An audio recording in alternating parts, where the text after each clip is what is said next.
नमस्कार दोस्तों, मैं देवेंद्र साहू स्वागत करता हूं आप सभी का आपके अपने YouTube चैनल देवगीत क्लासेस पर।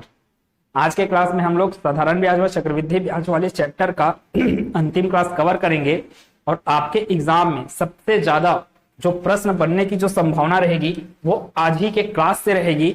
6वां 7वां और 8वां सूत्र से ही पूरे के पूरे प्रश्न सॉल्व होने वाले हैं। बहुत सरल सूत्र है और इन सूत्रों को आप दिमाग में बिल्कुल रखिए क्योंकि बहुत संभावना है यहां से प्रश्न बनने का। क्लास स्टार्ट कर रहा हूं मैं ये सब प्रश्नों से। उससे पहले कि एक बार क्या कर लेते हैं, सूत्रों को देख लेते हैं। सूत्र कहां से आए हैं? बेसिक से ही आए हैं। अब आप अगर उस बेसिक को सॉल्व करने जाओगे तो आपको टाइम लग जाएगा, इसलिए डायरेक्ट क्या कीजिए, सूत्र को याद रखिए। 2 वर्षों के लिए साधारण ब्याज, 2 वर्षों के लिए साधारण ब्याज का सूत्र क्या हो जाएगा? 2PR divided by 100। साधारण ब्याज यही होगा ना, 2PR डिवाइडेड बाई 100। टी का वैल्यू कितना आएगा? 2। 2PR बाई 100 हो जाएगा। 2 वर्षों के लिए चक्रवृद्धि ब्याज क्या होगा? चक्रवृद्धि ब्याज आप जानते हो कि A-P होता है। A-P, अब A इक्वल टू क्या होगा?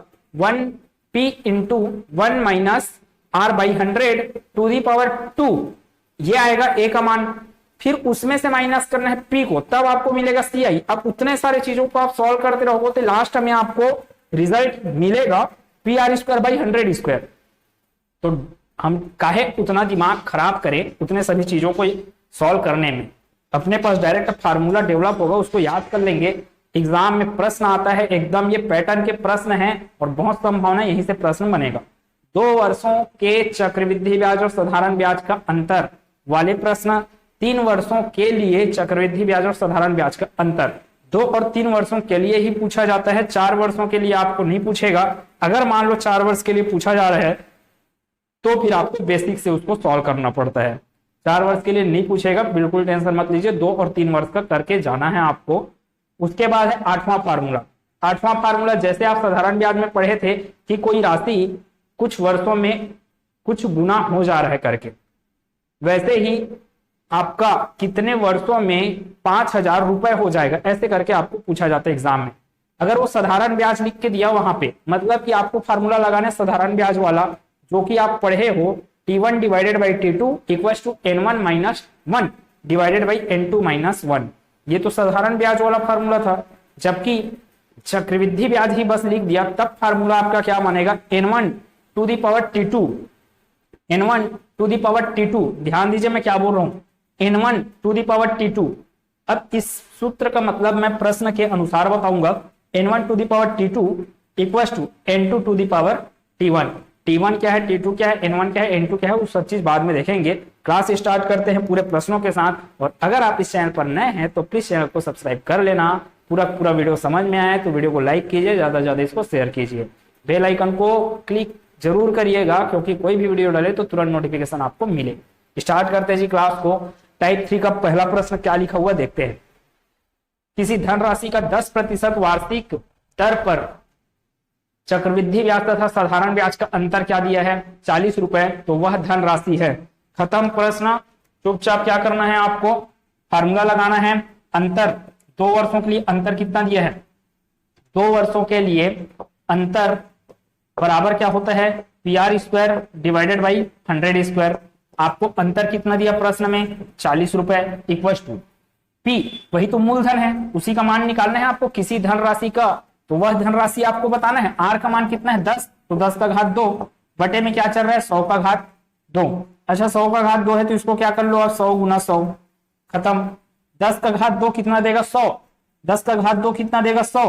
तो ये 100 और ये 100 कैंसल आउट, तो आपके पास आंसर आ गया P इक्वल टू 40 इंटू 100। यहां से P इक्वल टू कितना मिल जाएगा? 4000 रुपीज। प्रश्न का उत्तर आ गया। क्या था कठिन? प्रश्न में कठिन था आपको फार्मूला दिमाग में रखना। और क्या कठिन है? कैलकुलेशन देख रहे हो कितना आसान है, इसमें आपको सिर्फ याद रखना फार्मूला। अब इसी प्रश्न को वो किसी भी रूप में तोड़ मरोड़ के पूछ सकता था आपको। कैसे? अब इसी प्रश्न का मैं दूसरा रूप बता रहा हूं। अगर यह प्रश्न आपको क्या क्या दिया रहता?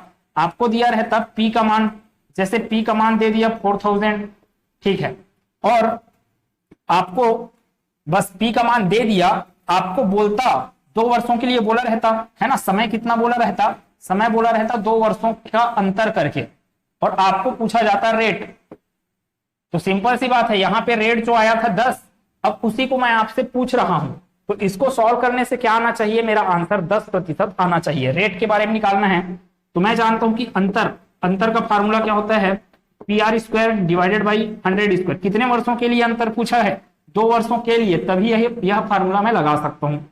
अंतर कितना दिया है आपको, अंतर कितना दिया है और अंतर कितना दिया रहेगा प्रश्न में, जैसे दिया है यहाँ पे 40 रुपए। अंतर कितना है, 40 रुपए, किसका किसका, चक्रवृद्धि ब्याज और साधारण ब्याज का। तो 40 बराबर क्या आ जाएगा, PR², पी का वैल्यू कितना दिया प्रश्न में 4000 इंटू R² डिवाइडेड बाई 100²। 100² को क्या लिख लो, 100 इंटू 100, 100 इंटू 100 मतलब कि 10,000 आएगा। 3 शून्य यहां से खत्म, 3 शून्य यहां से खत्म, और इसको सॉल्व किया जाए 2 पंचे 10 और ये 2 दूनी 4, तो 2/5 आ गया। यहां से क्या होगा, R² बराबर 5 का गुना 40 से, तो 40 गुना 5/2 सॉल्व किया जाए, 2 से भाग देंगे, ये जाएगा 20 बार में भाग, कितना आ गया 20 पंचे 100, किसके बराबर आ गया, R² के बराबर। ये तो R² का मान है, आपको R का मान चाहिए तो टोपी पहनाना पड़ेगा, किसको, 100 को टोपी पहनाना पड़ेगा, ये स्क्वायर उस पर जाएगा तो क्या कर लेगा, 100 टोपी पहनेगा, मतलब कि मेरे को वर्गमूल निकालना है किसका, 100 का। मैं जानता हूं वर्गमूल 100 का क्या होता है 10, अर्थात R का मान मिल गया आपको 10%। प्रश्न को सिर्फ तोड़ मरोड़ के पूछेगा आपको, कोई डेटा आपको दिया है उसके आधार पे क्या पूछा जा रहा है प्रश्न में, उसको ध्यान रखिए। देखिए गणित का क्या रूल चलता है, आपको प्रश्न अच्छे से पढ़ना है, उस प्रश्न में आपको दिया क्या है, निकालना क्या है, दिया क्या है, निकालना क्या है, और तीसरा चीज जो कि महत्वपूर्ण है, उसको निकालने के लिए रास्ता क्या है। और निकालने के लिए रास्ता मतलब कि सूत्र हो गए, ट्रिक हो गए, वही सब क्या होते हैं, रास्ता होते हैं। तो ये 3 चीज बस आपके दिमाग में बिल्कुल डेवलप होना चाहिए जब आप गणित सॉल्व कर रहे हो, इसके अलावा और कुछ भी नहीं है। इसके अलावा अगर चौथा चीज है तो वो सिर्फ प्रैक्टिस है, ठीक है। तो स्क्रीनशॉट लेंगे इसका, मैं आगे के प्रश्न को सॉल्व कर रहा हूं।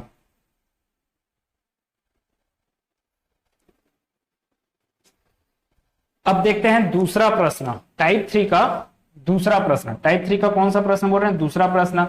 अब दूसरे प्रश्न में क्या बोला जा रहा है, सेम तो प्रश्न है लेकिन यहां पर अंतर कितने वर्षों का बोला गया, 3 वर्ष।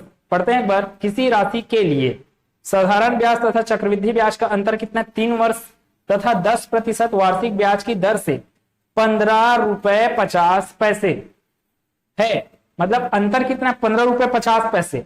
15 रुपए 50 पैसे को सिर्फ रुपयों में लिखोगे आप तो कैसे लिखते हो, 15.5 ऐसे लिखोगे ना, 15.5। तो वह राशि क्या है, अंतर का फॉर्मूला मेरे को पता है 3 वर्षों के लिए, PR² into 300 plus R divided by क्या होता है 100³। वो दिख रहा है आपको फॉर्मूला, ठीक है। अंतर क्या है दिया है आपको, 15 रुपए 50 पैसे, मतलब कि 15.5 रुपया। PR² तो P का वैल्यू निकालना है, R का मान कितना दिया है 10%, तो 10² इंटू 300 प्लस R का वैल्यू 10। देखो मैं इतना आपको समझा रहा हूं, ये सब आपको नहीं करना है। 300 प्लस 10 लिखते मत बैठो, चुपचाप 310 लिखो उसको। वैसे यहाँ पे 10² आएगा, आपको पता है, इसको 100 लिखो, इधर क्या लिखो 310 लिखो, आगे बढ़ते जाओ। फिर ये 100³ मतलब कि मैं डायरेक्ट इसको सॉल्व कर देता हूं। देखो 100 में 2 शून्य है तो 100 का घात 3 कितना शून्य हो जाएगा, और 6 शून्य हो जाएगा टोटल यहाँ पे, ठीक, इतना बात। अब क्या किया जाए, 100 का 2 शून्य, इस 2 शून्य से कैंसल आउट हो गया। आपको P का मान निकालना है ना, और ये क्या है 310, टोटल वैल्यू क्या है वो इधर चल रहा है 15.5 बराबर, ये हो जाएगा P इंटू 310 डिवाइडेड बाई 10,000 ना, 10,000 बचा है। अब ये 1 0 और 1 0 और कैंसल आउट हो गए। अब क्या किया जाए, अब किया जाए 15.5 को 15.5 के साथ गुना होगा, 15.5 के साथ गुना होगा 1000 का, बटे में आ जाएगा आपके पास 31। या फिर यहां से आपको सॉल्व करने नहीं आता दशमलव को, तो और क्या कीजिए, P इक्वल टू क्या मिल रहा है 15.5। 15.5 को कैसे लिख सकते हैं, 155/10। 15.5 को लिखा जा सकता है 155/10। गुना क्या चल रहा है ऊपर में 1000 का, इधर नीचे में गुना क्या चल रहा है 31 का। बिल्कुल ये कितने बार में भाग जाएगा 31 पंचे, 31 पंचे कितना आ जाएगा 155, और ये 10 का एक शून्य खत्म, एक शून्य खत्म, क्या बचा 5 यहाँ पे 100 यहाँ पे। आंसर मेरे पास हाजिर है, 5 को गुना 100 से कितना मिल जाएगा 500 रुपए। प्रश्न का उत्तर क्या समझ में आ रहा है, ऑप्शन नंबर सी। ठीक है, तो इसका स्क्रीनशॉट लेंगे।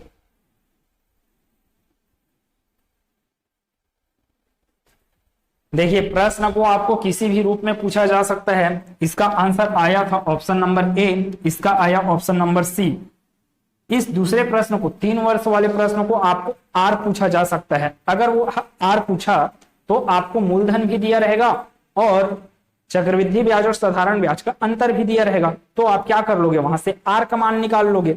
आर का मान निकालने के लिए आपको वर्गमूल का कॉन्सेप्ट पता होना चाहिए। वर्गमूल को मैं पहले के क्लास में पढ़ा चुका हूं।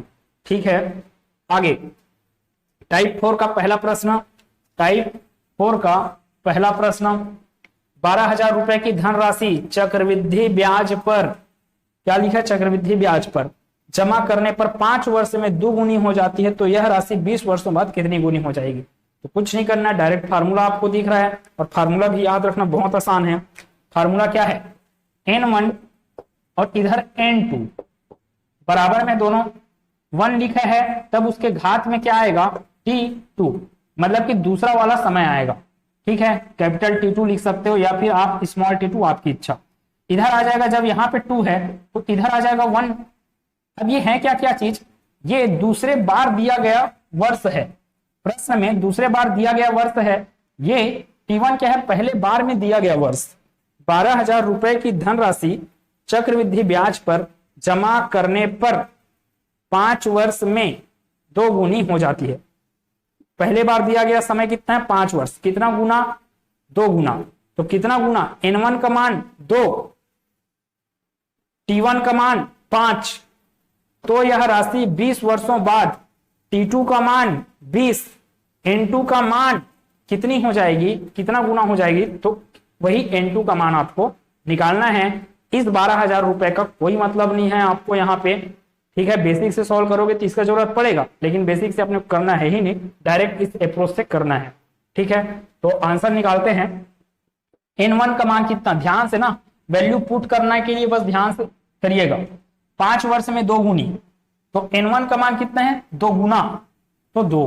ठीक, T2 का मान 5 मत डाल देना, T2 मतलब कि ये 20 वर्ष है, तो यहां पे आएगा 20 बराबर n2 का मान, n2 का मान ही तो निकालना है आपको, n2 का मान निकालना है। T1 का मान कितना है 5 वर्ष, बस खत्म। अब आप इसको सॉल्व कर लीजिए। अब कैसे सॉल्व होगा ये, यहां पर क्या है, एक तो नियम पढ़े हो आप घातांक का नियम।